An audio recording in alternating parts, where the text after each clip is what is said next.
serious. Does this mean Daddy can stop hiding that he loves you? Because he does. This is an He told me empty when he thought I was suit. asleep.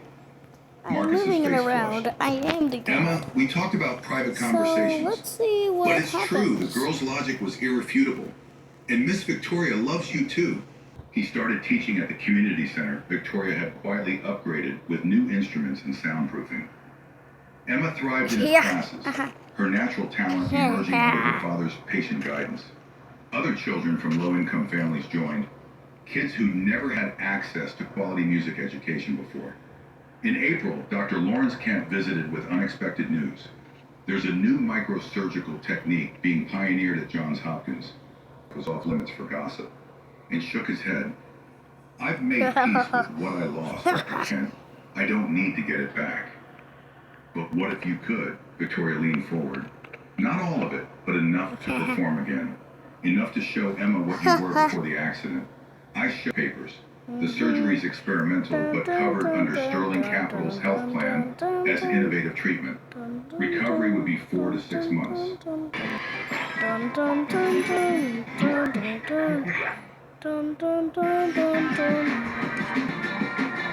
Benefit concert for the music scholarship program we've established Daniel Cross and Marcus Reed's names. December 22nd, I think you should perform. Marcus's immediate reaction was terror. I'm not ready. What if I fail publicly? What if my hand cramps mid-performance? And everyone sees? You're always telling me it's okay to make mistakes when I practice.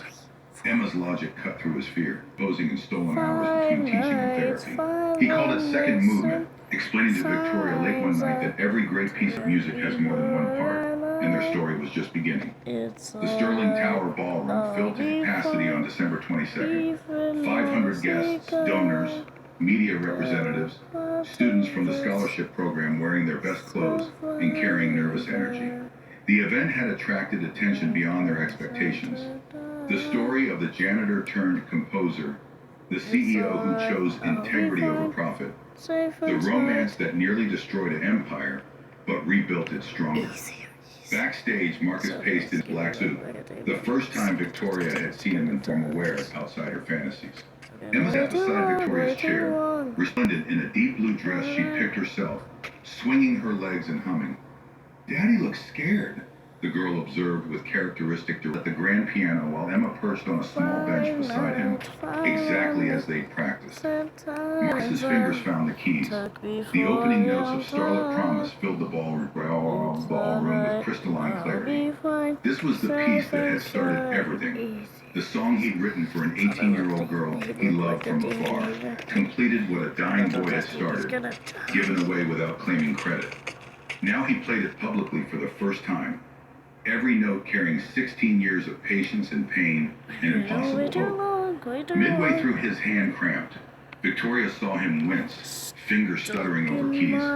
The audience probably didn't notice, but she knew his terror, recognized the instant of panic that crossed his face. Emma reached over and touched his shoulder. Just a light pressure, solidarity without words. Marcus pushed through, compensating with his left hand, simplifying passages his right couldn't handle, transforming technical limitations into emotional interpretation. The final note creating something together, imperfect and honest, and achingly human. When the music ended,